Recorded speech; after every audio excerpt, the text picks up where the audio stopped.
You know, I was just chatting with the guest du jour today, and well, why did I say du jour today? That's I'm saying the same thing twice. The guest du jour, and we actually have a new document that has come out in the Cider's case that we will hop into. But just so you guys know, on Fridays we are turning our channel into kind of just a good hang.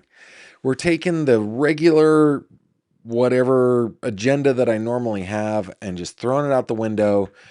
And Elizabeth and I are hopping on to just hang out. So without further ado, Elizabeth Jones, welcome. You're like, Hey, you're like, how's it going, that's funny. That is funny. How are you? Gavin? Oh, I am so excited about what we've got going on with our Guys, collaborations. Elizabeth and I have been working together all week, pretty much, right? It's been all week. Yeah, Well, a little bit more than that, and yeah, we've been making some breakthroughs and having some good times together. It's been good. It's been forever since I've had a collaborator that challenged me and helped me, and it's been awesome. It's been awesome. well, listen, I've told people for a long time that I was a genius. They just didn't know it yet. But you're the real deal, man. No, no. My creative juices come out when they are squeezed by somebody else. That's really what it boils down. I require a collaborator. I really do in order to really succeed. Hey, have you been watching the Siders Family this week?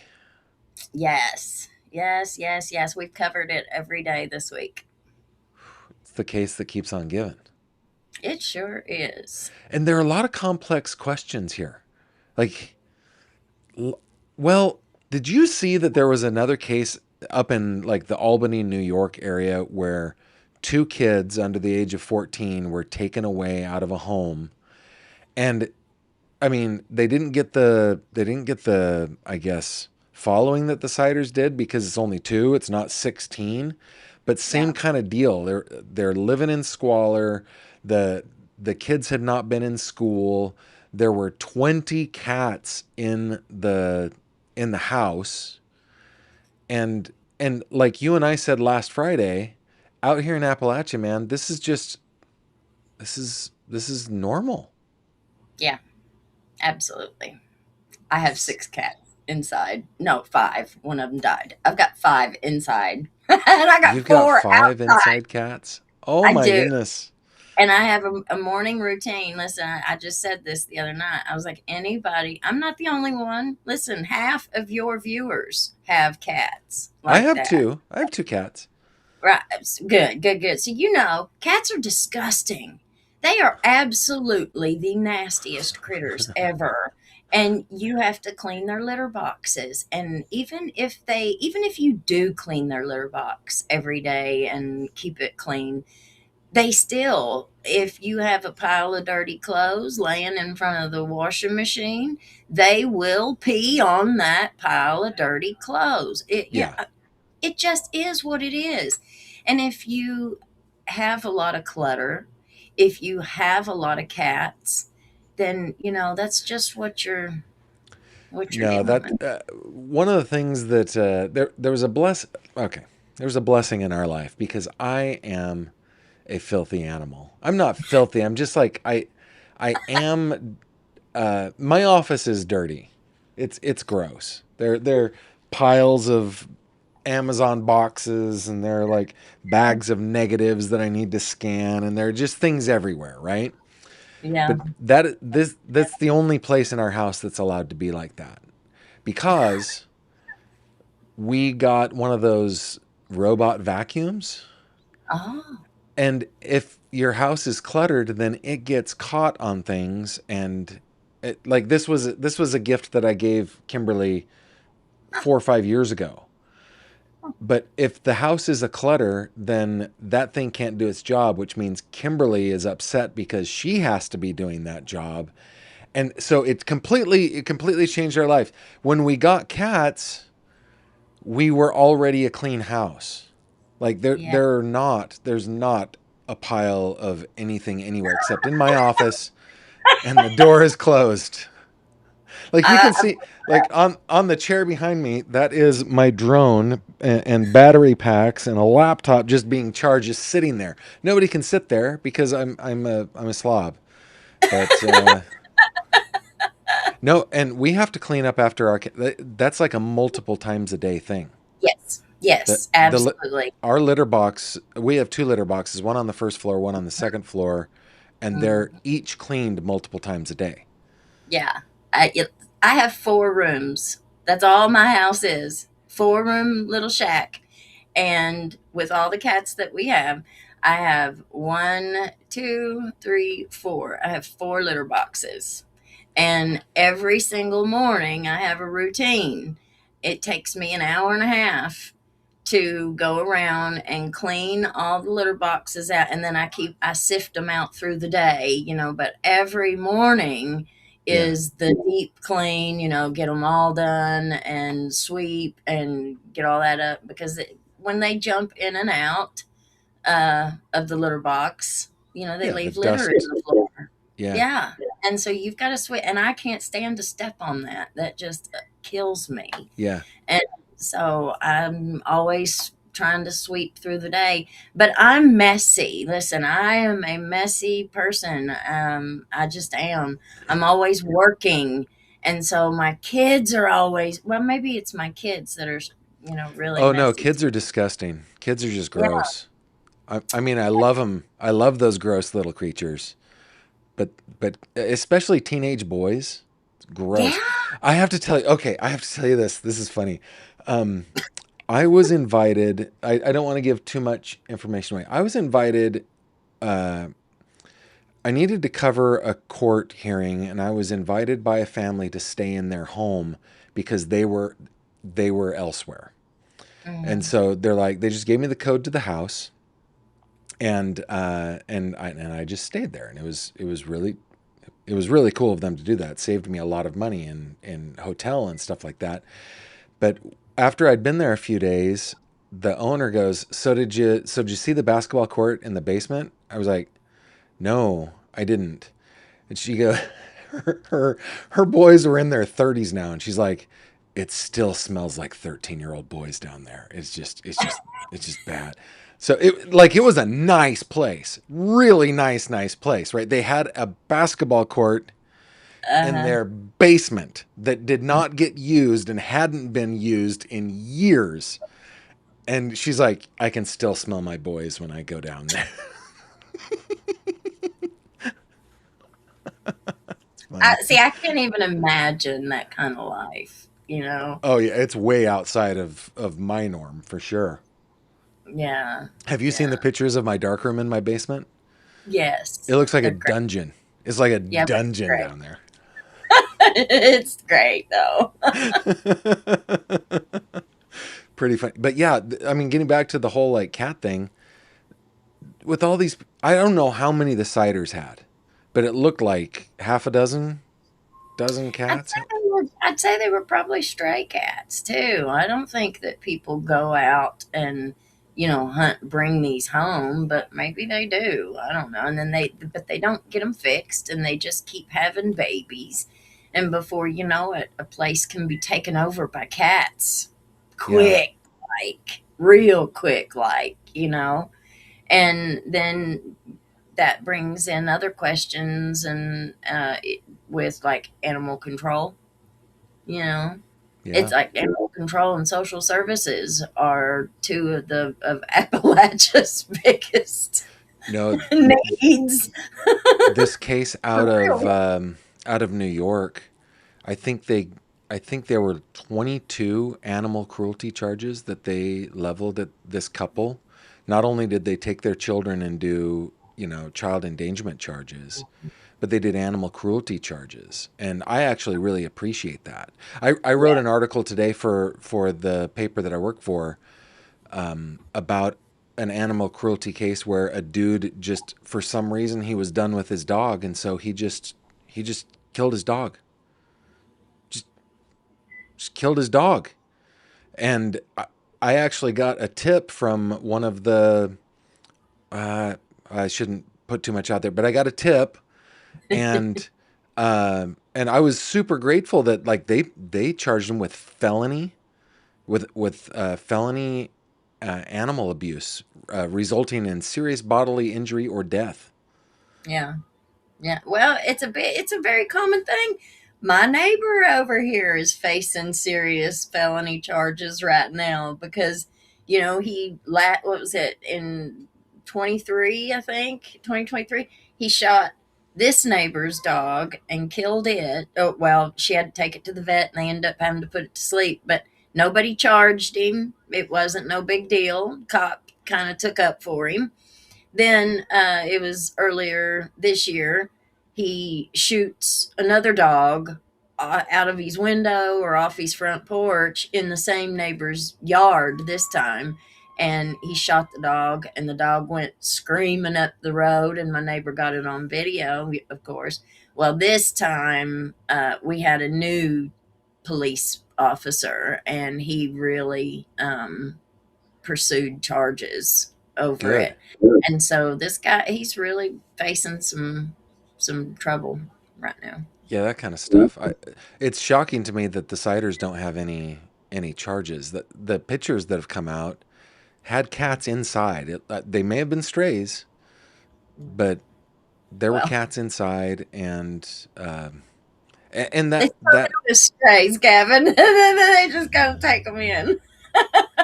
yeah, I don't. They I hoard them. They hoard animals too. that's guys. I guess I'm just weird. I guess I'm the eccentric one here. Like, who wants and feels responsible?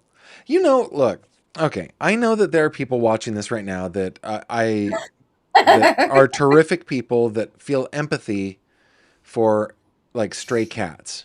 Okay, but dude, those things are predators. I promise you, they're okay if they're Yeah. wild. They do not need your tuna cans on your back porch. They do not need the kibble, the food. They are predacious and very effective at it. So I don't like when I see stray cats, I think, what should happen here is we should catch them, fix them, release them. I I think love that. I think the difference is the cats that we saw at the ciders were not contained. They weren't in cages. They weren't being kept, bound like you said. They're predators. Yet my cat out here, when she catches a mouse, yeah, I like to see you try and take it from her because she'll attack you over that mouse. That's Yeah. hers. She Yeah. caught it and she's going to eat every bite of it. Yeah. But uh, if you keep them in a cage or if you keep them in a house, then they starve to death. That's when they can't get food. They can't feed themselves. Yeah. That's maybe that's a difference here. But that's what I'm saying is like there are people that I know and love that are like they see these animals that are stray animals and go, "Oh, that poor animal needs a better home." I promise you that animal is doing fine on its own. The only thing that I have a problem with that animal being a stray is that it will produce more stray animals, right? But it can take care of itself. All the ground squirrels, all the mice, just the little rodents, they'll be fine. I just noticed you have a dog right behind you. I just saw that. That's what I was pointing at. He's camouflaged, or she, whatever. That's funny. I'm all like a of mine, T-Rex. I only see movement. all of mine were rescues. Yeah. We rescued everything. It, So we I, we I we've never had an animal that wasn't a rescue but we did it through like the SPCA or the local thing. yeah, yeah. Oh my goodness. All right. We've been talking about crazy cat people who we love. We've been talking about but the ciders. Hey, we've got a new document in Mhm. the Gary Siders G2 case that I thought maybe we could bring up here. This was filed, what, like 4 hours ago in Vinton County Common Pleas Court by the um, by the defendant. It's a motion for leave to file documents under seal. So they've got documents that they want to file, but they don't want it out. They don't want people to see it, right? So this is really short, but let me just read it so that people know what's going on. It's 3 paragraphs. Now comes defendant Gary Siders Jr. We are talking about not that one. We're talking about this one. By and through counsel and respectfully moves this court for leave to file under seal defendant's motion for competency evaluation and the proposed entry relating thereto. Is this case 50? Yeah, okay, so this is G2. Defendant's competency to stand trial has been raised. This is new. Yeah. This is new. I And the didn't think I didn't think he looked right, man. G2? Yeah. Yeah. I mean, When you I didn't you see him in the court in his court hearing when the yeah. judge was talking to him? He just don't seem right. Yeah, I wonder how much of it is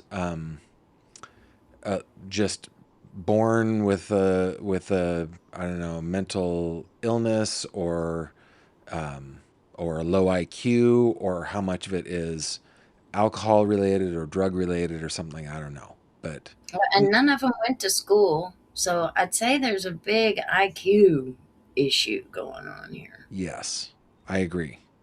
I agree.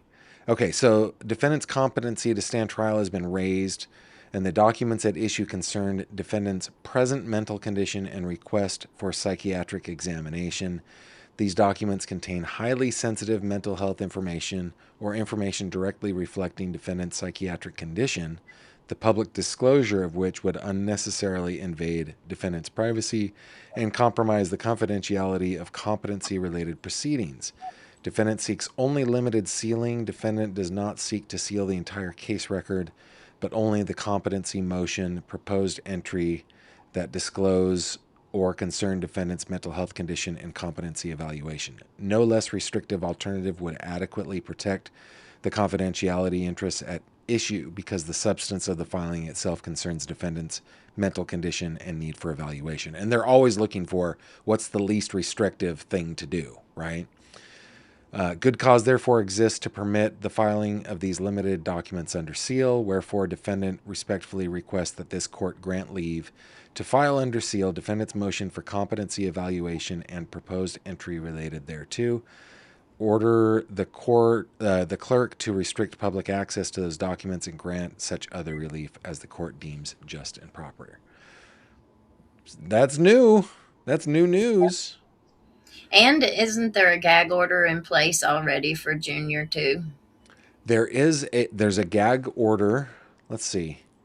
For Junior, yeah, in fact, the proposed order, it's a weird one because it was the proposed order that was signed. So that's the gag order is there for this one. And then for Christina, there's a non-dissemination order, which is essentially the same thing. Mm-hmm. Yeah. I think that I think the way that the AG and the prosecutor came out with their presser on this case, their press conference on this case, I think that really did kind of prejudice people against this case immediately. Pure evil, and I think that that's what their attorneys are really trying to, raise. I think it's a good point. Yeah, I think it was the state attorney general, Andy Wilson, and I think it was the sheriff, and I still have not gotten Javi to get me a button with the sheriff's picture, but I think that the sheriff is the one who said something like, um, you know, this is the worst thing I've ever seen, and I think it was Andy Wilson that talked about the pure evil thing. And The called them feral. They were almost feral. Yeah, yep, and he's the one who disclosed the whole had to be life lighted thing. Mm. Bill Archer, I think, has been pretty professional about it. He came to that presser, I thought, and said, "Okay, these are the charges that we filed. this is how we're going to prosecute. I think he even said, at least in the second presser, he said they're presumed innocent until proven guilty in a court of law. And he's a politician too, but this guy is like a politician on steroids. In fact, you can tell by the thickness of his neck. It's yeah, they brought politics into it for sure. He looks like the Hulk, He don't he? does. Like you don't want to make him angry. You do not want to see him when he's angry.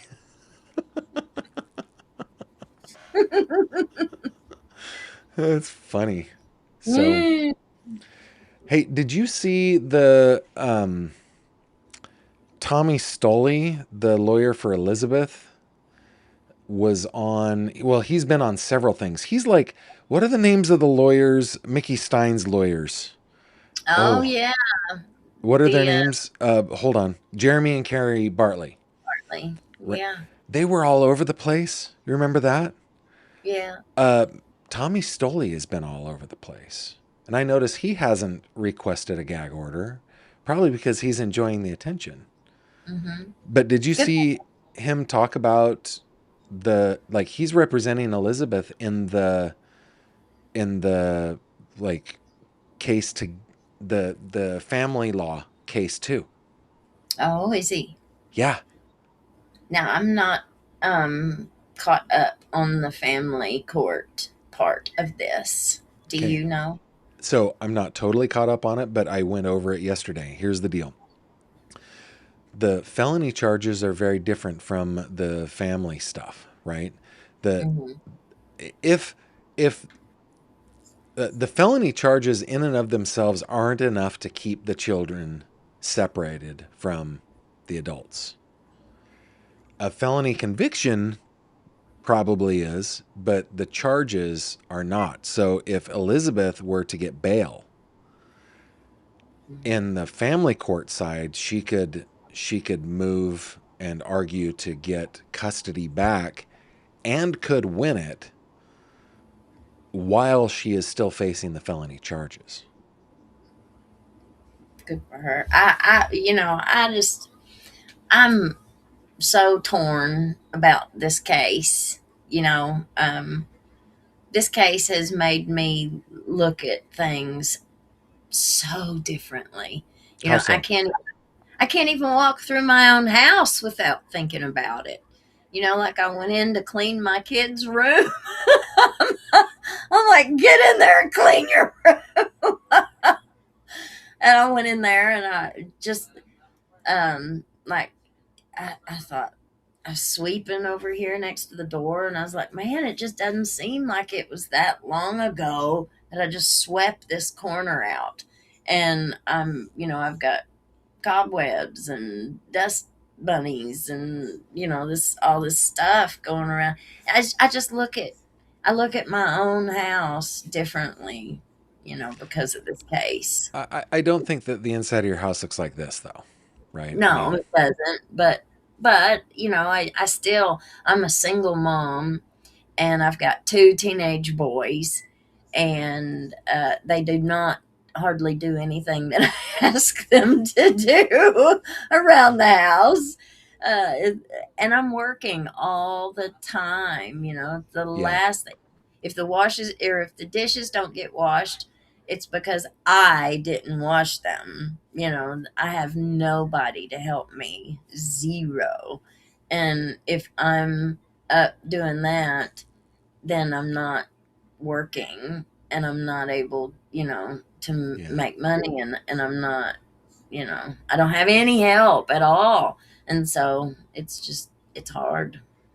Yeah, well, I think that you are expressing, correct me if I'm wrong, but I think you're expressing what a lot of us really worry about, and that is like the overreach of having too much power with agencies like family services or child protective services, that so much is open to interpretation, right? Go into a house and go, ooh, this is beyond the pale, or this is under the standards of how people should be living. It's an easy thing to look at a house like this and go, those kids gotta be protected. But Mm. how much power do we want to give to a government agency to be able to remove children. That is, I mean, it is pretty scary. And there is that Well, whole slippery slope, right? yeah, here's what my mom said because I said something. We had a comment, and I said, "Well, maybe she is a bad mom." And my mom was like, "Whoa, wait a minute, why? Because they live in a nasty house, because they're nasty." She said, "There's a lot more goes into being a mom than just having a clean house." And she was like, "Does that mean she doesn't love her kids?" She was born into this kind of culture herself. Yeah. I'm sure that she has probably seen other homes that looked like this. Or how would she have been able to stand it and stay? You know what I mean? Yeah, Like when she was a kid. I know what you mean, but here's the thing is like, let's take mom out of it. Let's look at dad. Okay. Um, you can love your kids and still need to have them taken away. Oh yeah, I yeah, think both things can be true at the same time. absolutely. That like if I'm an abusive in many ways, emotionally, physically, I if I'm an abusive person, but I still feel parental love to my children, those two things could be true at the same time. That's the thing about the human creature is that we are complicated things, right? We're not things just aren't cut and dry. Nature versus nurture is a real thing too. You're born into a certain environment, and I think that we really have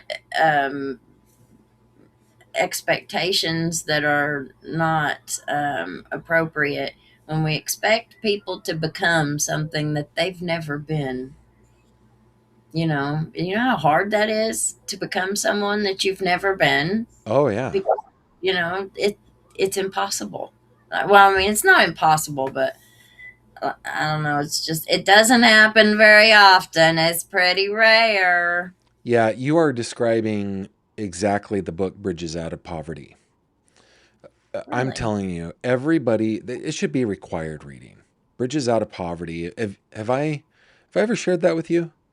I think you did once, but I've got a really bad memory, so you Okay. can refresh. Bridges Out of Poverty is a workbook for people in social work. So it's a workbook, right? It's got places where you write in it and stuff like that. And it comes from the point of view of like Christian missionaryism, but you don't have to, you can read past that part of it. Uh, like one of the main tenets of it is like, hey, when Christian missionary groups get together and they say they're going to go to Guatemala and they're going to install a clean water well in some village in the middle of Guatemala, they think they're doing a good thing. But Mm-hmm. but it can lead to and often does lead to, and it lists off all these bad things. So what's the better thing to do? The better thing is to teach ownership of how to collect water safely, and so it talks a lot in those terms. But one of the things that I took out of Bridges Out of Poverty, um, that that has stuck with me forever is that there are unwritten rules within each layer of the socioeconomic strata. And there are many layers, right? So within poverty, there's extreme poverty and then there's rich poverty. And in the middle class, there's a middle class, there's the upper middle class. And the idea, the American dream that we have is that we may be born into one part of the socioeconomic strata, but our goal is upward mobility. And in our country, we have that ability, right? Like Yeah. I feel I haven't broken out of middle class, but I have gone up from Hmm. where I was born, and my parents did too, and their parents did too, right? But I don't understand the rules of the next level. And most of those rules are unwritten. Like the people in that level, they understand the rules, but they don't have them written down. It's just something that they are born into, that nature versus nurture thing, right? So Yeah. I won't say her name, but there's a person who I deeply love and admire who is on this, who is like watching right now. That like 2 years ago, something happened to her, and I told her what she had to do to address it. But because she was in that lower economic strata, she didn't understand the rules that I was explaining to her. Like, this is what a normal person does in my socioeconomic strata, and this is what you need to do. Yep. But she's doesn't hasn't experienced it, and she just couldn't Yes. do it, right? Yes. So I hear exactly what you're saying with Elizabeth Siders, right? If she was born into this, she understands the rules of where she is. Yes. Her Uh, mother was 15 when she was married. I saw a thing. Her mother was married at 15, and then there were like or two or three other family members there, right in the immediate family, that were also married off very, very young, 13, yeah, 14, 15. So this is it's a culture. I've been saying that from day one. This Elizabeth, is one of those Siders girls was 14 and married a 48-year-old. yeah. Yeah. And hello, this is what I've been talking about, these dirty old men that are going after these little girls. Look at what we've been dealing with right here in Letcher County, and it's become so normalized, that that's what the young women do, and they get offended if you look at it the way that, like I do. I look at it kind of resentful in a way. Yeah, I shouldn't. I know I probably shouldn't, but I do. You know how hard I work my tail off every single day just to have a 4-room shack over my head, you know, and other women, can just go out and marry some old wrinkled up fogey and be rich. yeah. There is something like Kimberly and I have talked about this a little bit. Like Forgive I me. like no. Look, when I was 18, I was really attracted to 18-year-olds. Right? Yeah. When Kimberly and I got when we met, we were 23, both of us.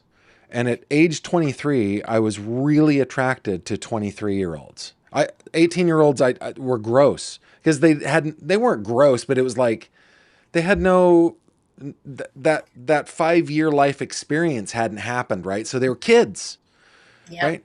I'm 50 years old now. The idea of being attracted to a 23-year-old, which I was once very attracted to and married, right? Yeah. Right? Is gross. I am attracted to a 50-year-old. Like as I've gotten older, the beauty standard and the attractiveness standard has aged with me. It's Right? mature. Yeah. And I feel like that's healthy. And when I see 70-year-olds like Bill Belichick or something, some 70-year-old marrying a 19-year-old cheerleader or whatever, that is so gross to me. It's Yes. It is me too.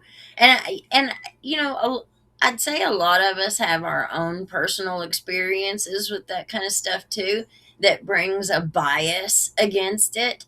My dad left divorced my mom and married someone 20 years old, and mm, him 55 years old.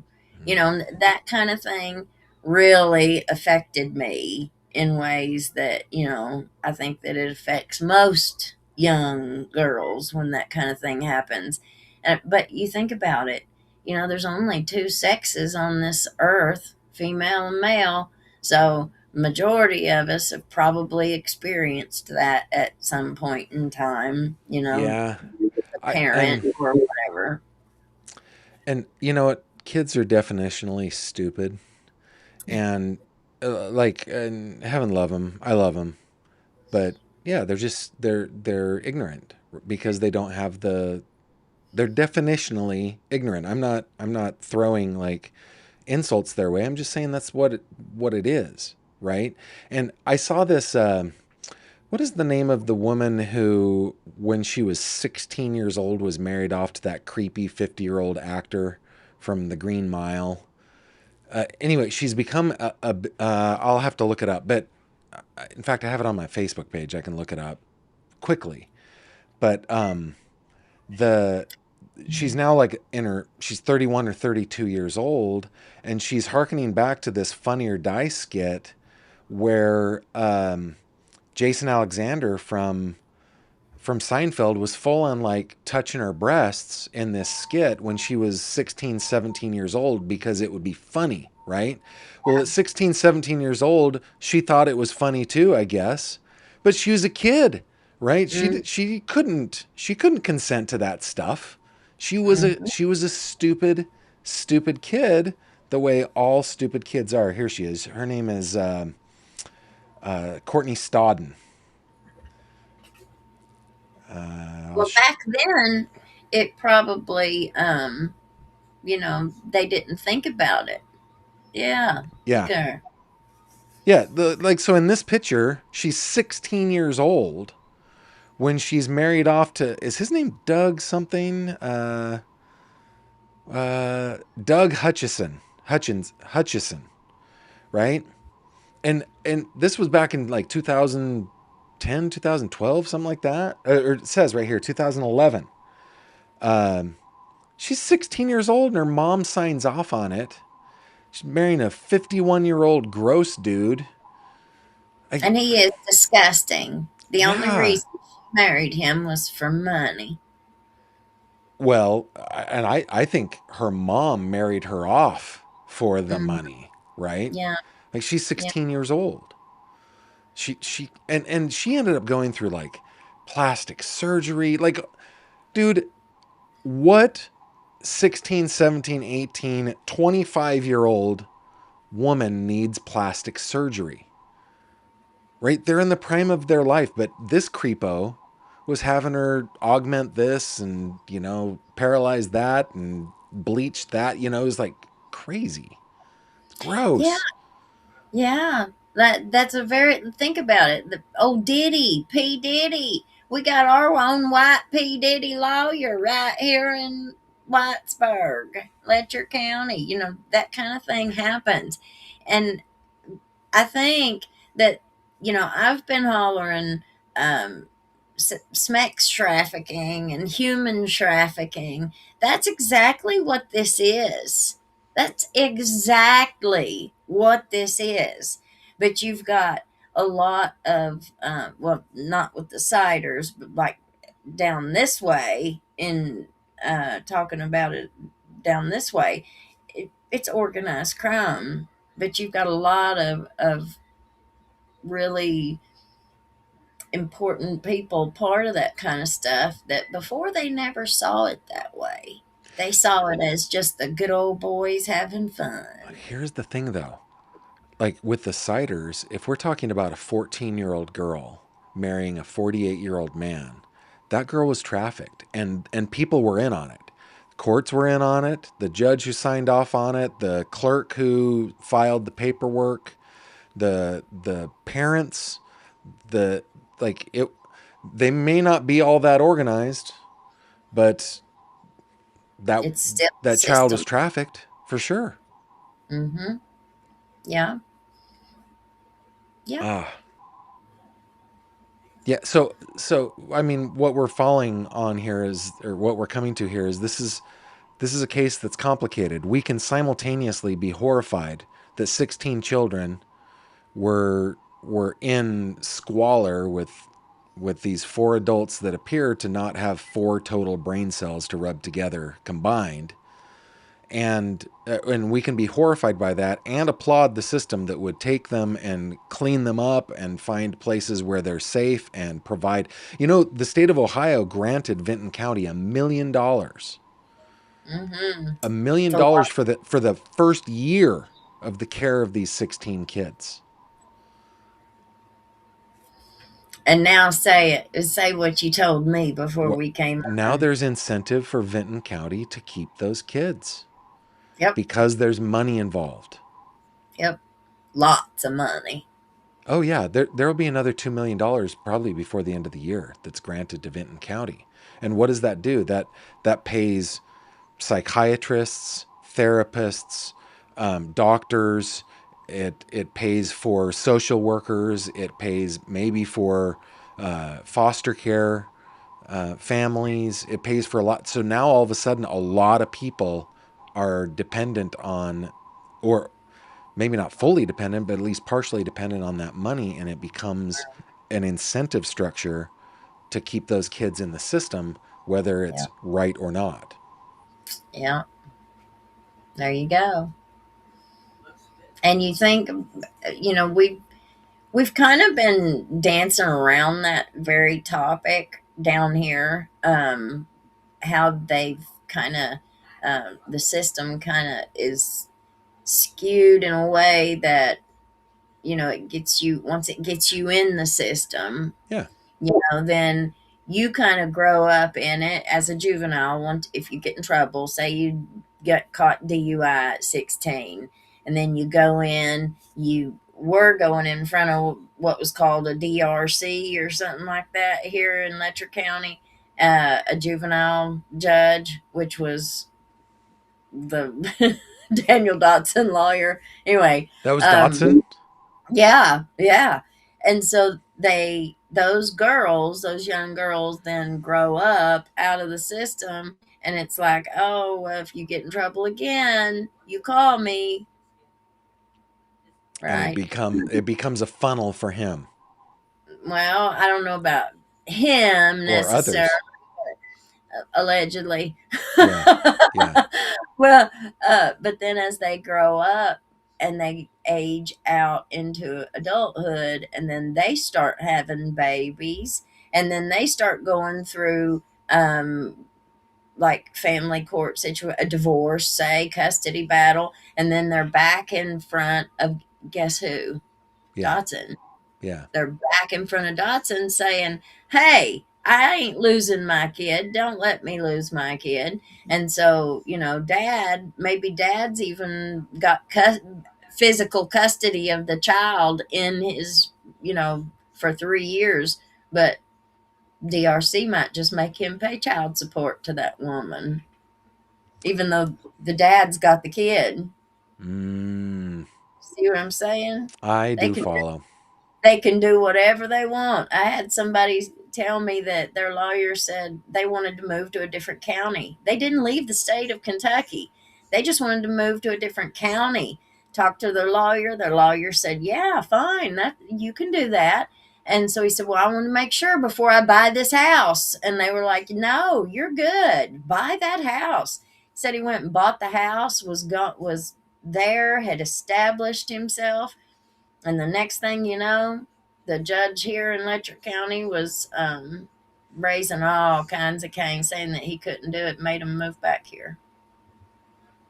I don't think that's right. I don't think I don't think that that's the way that stuff goes. I don't know. Now I don't know all the details about that. I would have to look at the actual court records and orders and all of Sure. that stuff to be able to say exactly what happened. No, but But what you're bringing up is, and I'm again going back to books that I've read that I really highly recommend to people.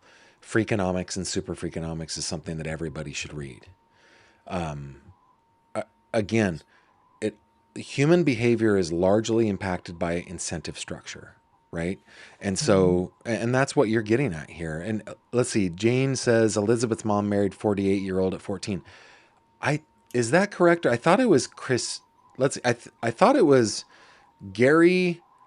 Richard, Gary Senior, like G1. His brother was the 48-year-old, and the 14-year-old was like the sister-in-law. I can't remember, but it doesn't matter. A 14-year-old married a 48-year-old in the Siders family, right? yeah, No, but yeah. you're getting at incentive structure here, right? Like, okay, so if I'm a creepo lawyer who's in a position of power over over teenage girls, then, and I've got a predilection to be creepy, then I've got an incentive over me to do favors for them and to coddle Mhm. them and to groom them and to put my arms around them and say, I can do anything for you. You just come to me, right? That incentive structure exists and Maybe works on those people. maybe even put a massage table in your lawyer's office. Mm-hmm. I mean, that's why you find weirdo, creepy stuff like that. I mean, the same kind of allegations were against Judge Mullins, right? Hmm. Is grown or working his way up from a young lawyer. Like, how many women have said that Yep, they traded sexual favors to him? yep, yep. And nobody will listen to it. Like all of the people that you would think would care about something like that happening, crickets, Yeah, crickets. yeah. They knew, because everybody knew. What do you think happens? What do you think happens with these kids and their mom and dad? Sadly, I think that they're just gonna have to um, pay their well, because of this case. I think that they'll be okay, regardless. Even if the court does, um, I'm hoping that there'll be a plea at the end of this that will work out for everybody in everybody's best interest. I think that there's too many eyeballs on this for that not to happen. Mm. Don't you So think that there's a lot of people that support her? there are, yeah, and I, I I'm maybe a little more. I'm not like so outraged that I use terms like House of Horrors and stuff like that when I talk about them. I'm not super outraged in that way. I feel like I'm coming from coming to this from a place where I understand and have seen this kind of behavior play out in front of me and near me enough times that I'm not outraged by it. But I also think there needs to be accountability. Yeah. And therefore I hope they plea. I hope it's to lesser charges that gets them help, maybe gets them clean from any substance abuse disorders they might have. Yeah. Uh, I hope the children find. I hope the children are safe and happy and are able to be together. And they might have to be together apart, right? Like, because where do you find a place where you can put 16 children? Hmm. You have to find a family, one, willing to foster, and two, that have like 8 bedrooms or something like that, right? That have, like, you got to find some crazy rich family that's willing to do that. And I don't think that's going to happen. No. And these kids are not toddlers. You're not talking about 16 toddlers here. Right. You're not talking about 16 babies. So you're talking about a culture shock for just about all of them, and then whatever home they go into, they'd be much better off to be kept with their family, regardless of what side of the family, regardless of which one or which ones step up and try and take them. Do you know if there's any kind of custody, um any kind of filings, anybody? um Yeah. I mean, the lawyer, Mr. Stolly, said he's representing Elizabeth in the family court side of things. And so that's proceeding separately from the felony side of things. has any of the family stepped forward and said, "Hey, we're willing to Not let"? that I know of. Not No. that I know of. But that's one of those things, like, you bring up a valid point. Okay, so say you are oh, that was the other thing that Stolly said, is that it's not like these older kids were nonverbal. They had social media accounts and stuff like that, right? So Mhm. I can't even imagine. My wife is the oldest of 9 children. Okay.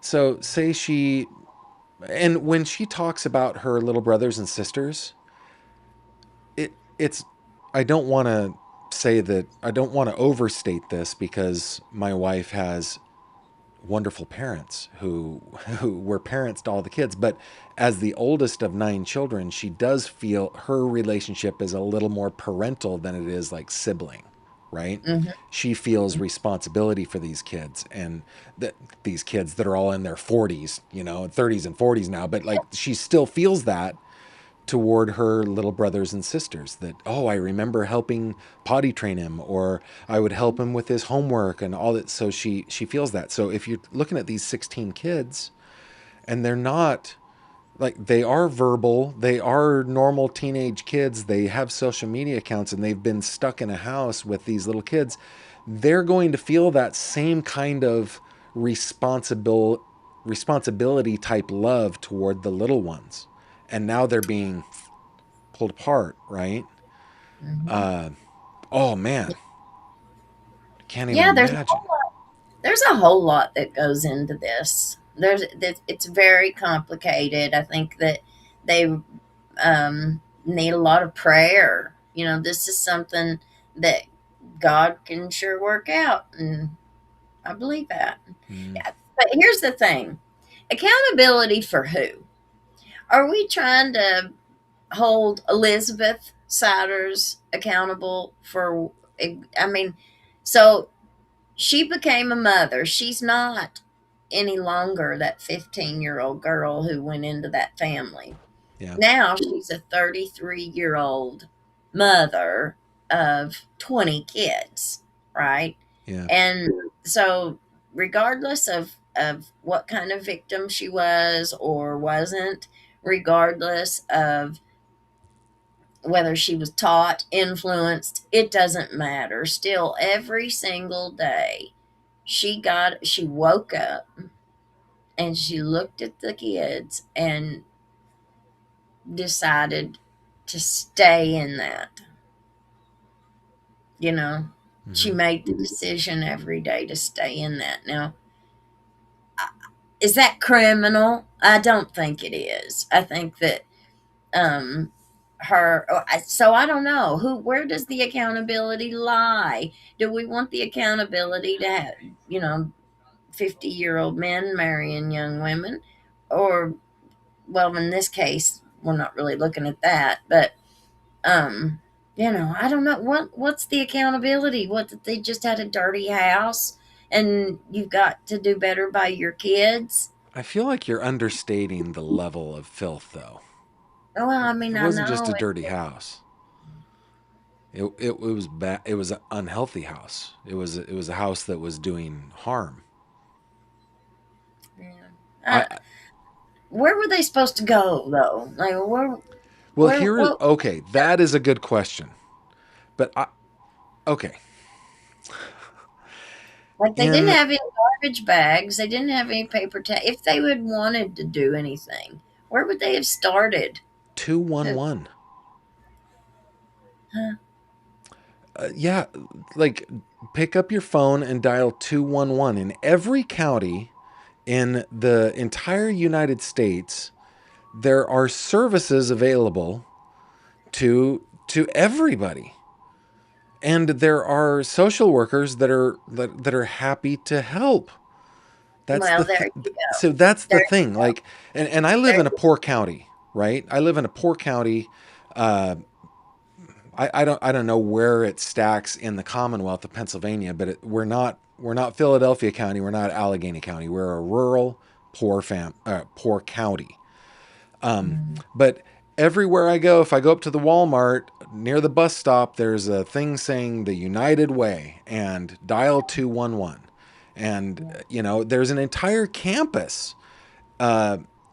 Like, there's an entire campus in one building under one roof, a big giant place that has housing, it has WIC, it has everything, right? Yeah. And it is run by people who are sincerely, wanting to help. Mhm. There, in our area, there are child. Let's see, what are they called? I want to call them. I think they're called child education.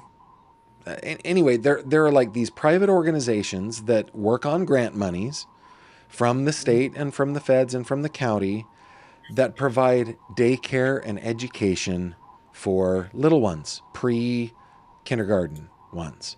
They provide busing. I mean, Well, child those were all development centers. That's what it is. Child development. Well, those were all the programs and stuff that me and mommy were sitting here last night, just ask, or well, not last night, but the night before, asking what all was available, what Dude, kind of stuff that they could have found. Like I don't know. So you just educated me so I on had a meeting. Okay, a so you whole. know that I've been working on this series for my paper where I'm talking about the effects of drug addiction Mm, on everybody that encounters it, and that's everybody, right? It's yeah, everybody. Um, so as part of that, I reached out to our county commissioners, who are elected officials, and was very careful to approach them, saying, "Hey, I'm not pointing the finger at why isn't the county fixing the drug epidemic. We understand this is a difficult problem, right? But could we sit down and talk?" It took us a few weeks, but they invited me up. I go in there, and not only are our three county commissioners there, but the director of human services, the director of housing, the director of, I can't remember, I think it was drug court or something like that. They were all in a room, right? And so we sat there and we just talked, and these are like sincere people. And the message that they gave me that entire time was, you don't even need to know what it is that you need. You just need to call us. We will ask you all the right questions. We will set up a time. We can meet somewhere. You can come to us. We can come to you. We can figure it out. There, it exists. yeah, And so yeah. if the ciders had just picked up a phone and gone 211, this exists in every state in the nation. I didn't know that. Every I had county of every state of the entire nation, you can dial 211. Well, I hope everybody heard that because I did. I think that there's a whole lot of people out there that are in that very same, these very same kind of circumstances, and maybe even different circumstances, but maybe similar. And people don't know that this kind of stuff exists. So, thank you for telling us all that because I had no clue. I think there's a I think there's a competing emotional, maybe psychological dichotomy within each of us.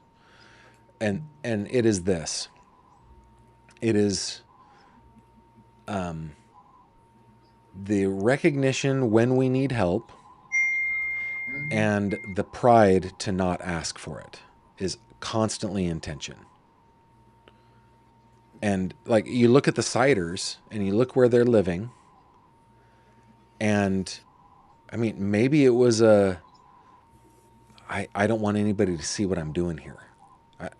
Not like a nefarious thing that am in here breaking the law. I don't want anybody. No. I just don't want. I'm embarrassed. I don't want anybody to see this. Yeah. Or they don't want them to take their kids away. Yeah, Because if anybody came in there and saw that, them kids would be gone yeah.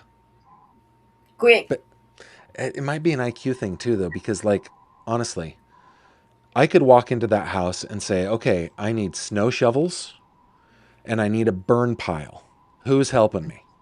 Like that. Mhm. Like you see these pictures and you're like, okay, I need shovels. I need bags. I need somebody to dig a pit in the backyard, and we're burning all this stuff. And we can get this all done this afternoon. And then we can call 211. Like, honestly, like any rational reasoning person can do that. Yeah. But, that's it's the culture. Yeah. That's becoming somebody that they've never been. Yeah. They've never done that. Like, do you know how hard it is as and it's psychological. It's so psychological. Like, I am the worst at throwing things away. I don't want to throw things away. I think I might need that. I might need that later on. And so Mm. I just kind of put away. My drawers are so shoved, so full, you don't know what you got, what you Okay. don't. I have to tell you a story, and I hope my wife doesn't watch this. I hope Kimberly doesn't watch this because I don't want it to feel like a pile on her. I hold on to stuff, but for a completely different reason. It's not because I'm worried that I might need it, it's because I'm emotionally attached to it. Yeah, Everything becomes my blankie. Like yeah. everything I get emotionally attached to things. So Kimberly and I get married, and I remember it was Easter when we were living at my grandparents' house. I was 4 years old. Okay. And in my Easter basket, I got just a little yellow goody comb, like a plastic yellow comb. It's a Mhm, comb. Okay. mhm. But I loved that comb. And and I grew up with it, and I had it all the way through the time that I went as a missionary to Argentina. It spent 2 years with me in South America. It combed my hair every single day. I came home, did my like became an adult, got a career, traveled around a lot. Everywhere I went, I had my yellow goody comb that I got when I was 4 years old, right? We get married, and I don't know, a week I get up in the morning and open up the little in our first apartment, our little apartment. I open up the drawer, and there is nary a comb. My brush is in there, but my comb is not. And I said, Kimberly, have you seen my comb? She's like, oh, it was gross. I threw it away. I full on dumpster dived. I went out into the dumpster at our apartment Yeah, complex looking for that comb. I was so did you find it? attached to it. Did you find it? No, it's You gone. never found it? Nope, gone. And and she felt terrible about it. And she, like we were strangers. We met each other, fell in love in like 3.5 minutes, and were married by minute six or something. It was like we were fast. From the moment we met to the moment we were starting our wedded bliss was like 5.5 months. It was really fast.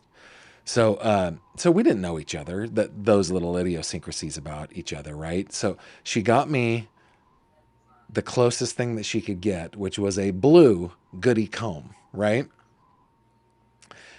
It is 25, 26 and a half years later now. It is still in my in my bathroom drawer.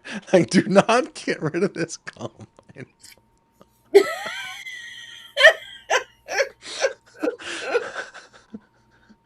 Oh, it's funny. Oh, I've that given her is a a lot of great crap about that over the story. years. I need to I not. bet. But I would have too. I need to stop. I need to let it go. I just can't. I just can't. I miss my yellow comb. I'm that way. I've got a lot of I can't throw stuff away that's the kids. Like I kept so much of their home, like papers that they did at school, like their homework. They bring home something, and I tried to keep all that stuff, all their little drawings and stuff that they made. Why? They're not going to care about that stuff. But when I would see, all this stuff is so connected to your memories, or at least it is mine. In 11 years of school, I was in 13 different schools. So we moved around a lot, and I was never able to have any kind of friends or build any kind of real long lasting, relationships or anything. And so the only thing that I ever had was our like family picture albums that we had. And so I got really, really connected to those picture albums and looking back at the pictures. And I would connect emotionally to those pictures and to the people. Yeah. I had, yes. This is my Yeah. picture album. Yeah. Yes, my dad made each one of us kids one, that was ours, and back then I think they did that more, but now it's all social media, but Yeah. um I was so connected to all that stuff, and I just was uh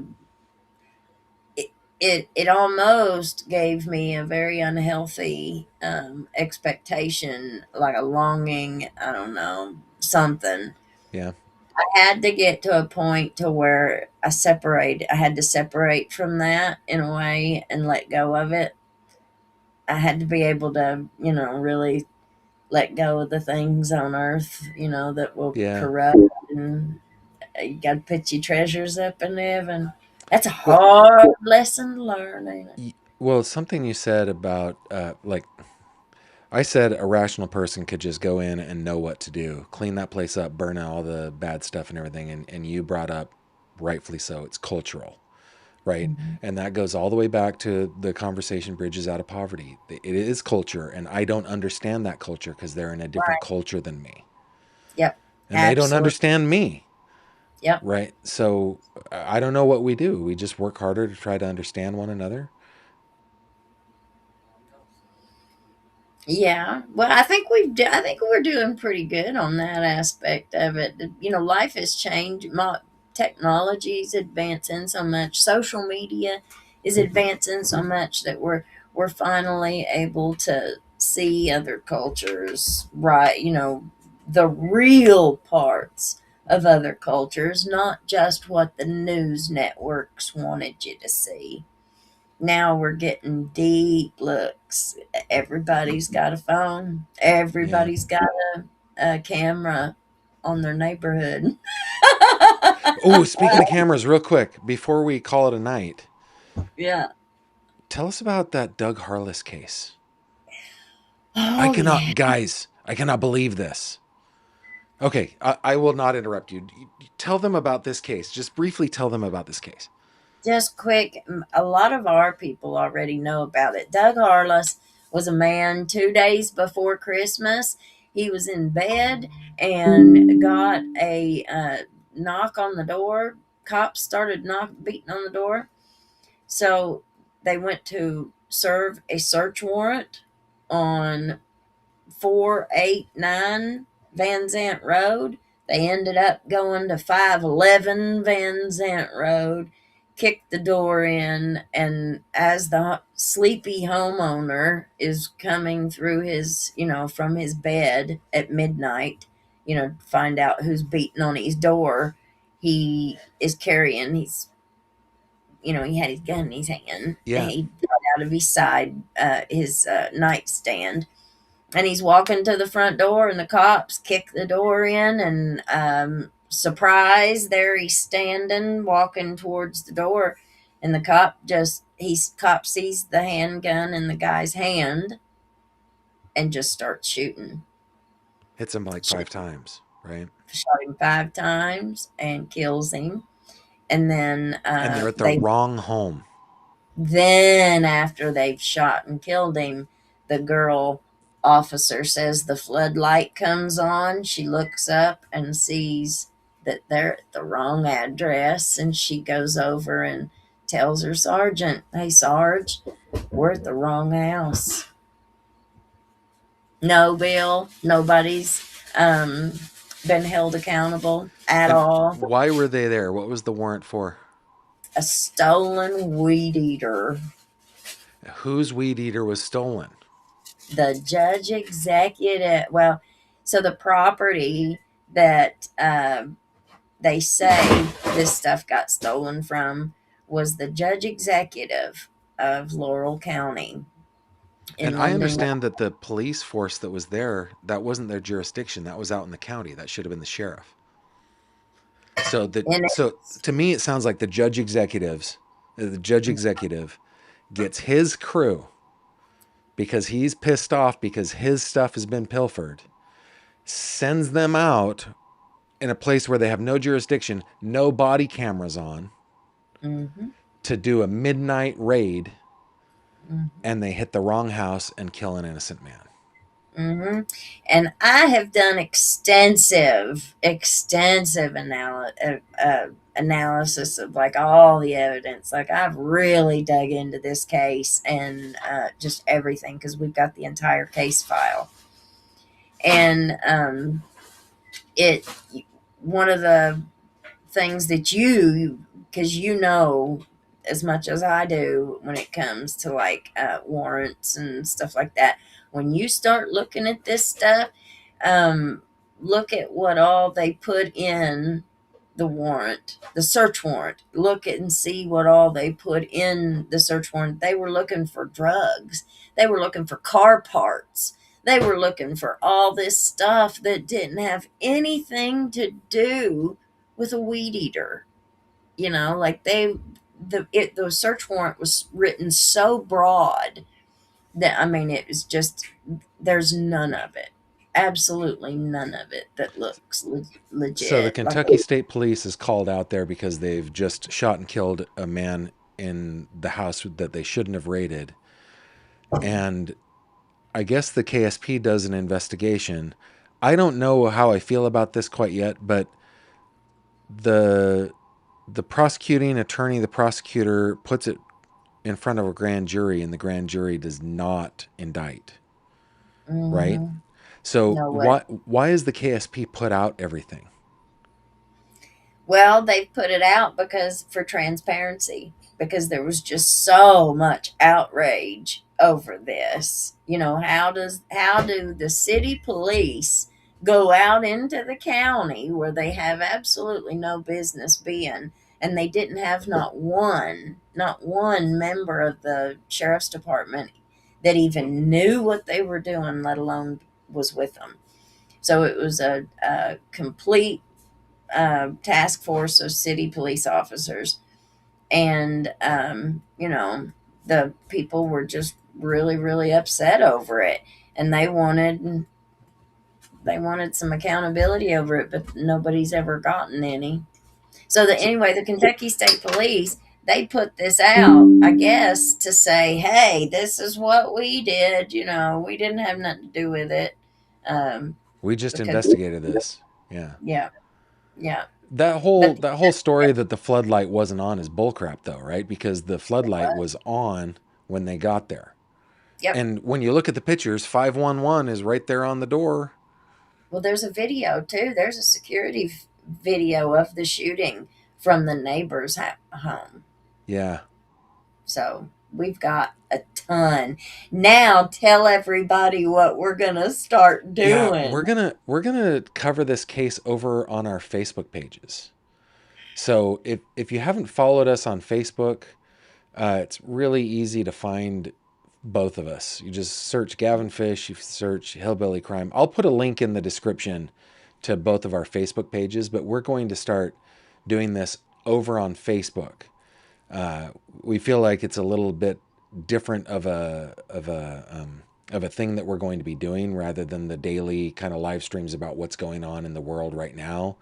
That we're going to do it in a different plot, a different place, different spot. I said plot, I meant place and spot at the same time, but I'm really excited about that. We're going to be, I we'll probably simultaneously live stream on both pages, right? Or we haven't figured it out, but you're gonna want to follow us both on Facebook. It's gonna be fun. we're going to do our own we're going to do like an investigation. So we'll have a question or something. This is kind of what my mind's thinking, and I'll be able to go look and dig around and see what I come up with, and Gavin will go and see and dig around and see what he comes up with, and then we'll meet on the show and talk about our findings, and you know Yeah, you bring your side and I'll bring mine, and we'll meet in the middle and see what we yeah, it's get. gonna be cool. It's gonna be cool. Yeah. So yeah, definitely follow us over on Facebook if you haven't already. If you stick around to the end here on this program, it will forward over to Elizabeth's channel. You're going live at 8 tonight, right? Are you continuing your coverage of the Siders case, or what are you doing tonight? Yep. Yep. We're All gonna right. talk about the ciders. So stick around and subscribe to Elizabeth's channel. Check us out both on Facebook. Elizabeth has changed my life. Like, Facebook was an enigma that I could not crack. I couldn't figure out. Like, I'd put so much work into YouTube, and I finally got to the point where I'm like, hey, I'm doing okay here on YouTube, right? But I haven't been able to branch out beyond that. And you really opened my eyes, and I got it partly figured out now with your guidance. I appreciate that. Yeah, man, we are having the time. Oh, well, I am. I'm I having am the too. time of my life. Yeah, it's fun. It's fun. All right, I'll let you go. Thank you very much for hanging out tonight, and good luck on your show later. Guys, Yeah, Elizabeth Jones, Hillbilly Crime, she's linked down in the description below. If you're on the rewatch crew, you will see that it's a collaboration. As soon as the video is processed, you'll be able to follow both of us there. All right. Thanks, Elizabeth. Have a good night. All right, guys, that is it for our week. Can you believe it? That is it for our week. Thank you very much for joining me. Thank you. A special thanks to Elizabeth again for coming on and making Friday special for us. I wanted to show you what my Facebook page looks like. If you just let me go over to the right spot here. My buttons are there. We go. This is what my Facebook page looks like. You can find me.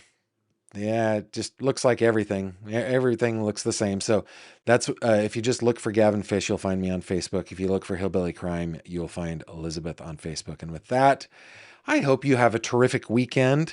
I bid you adieu. Thank you very much for being here, and I will catch you on the next one. Take care.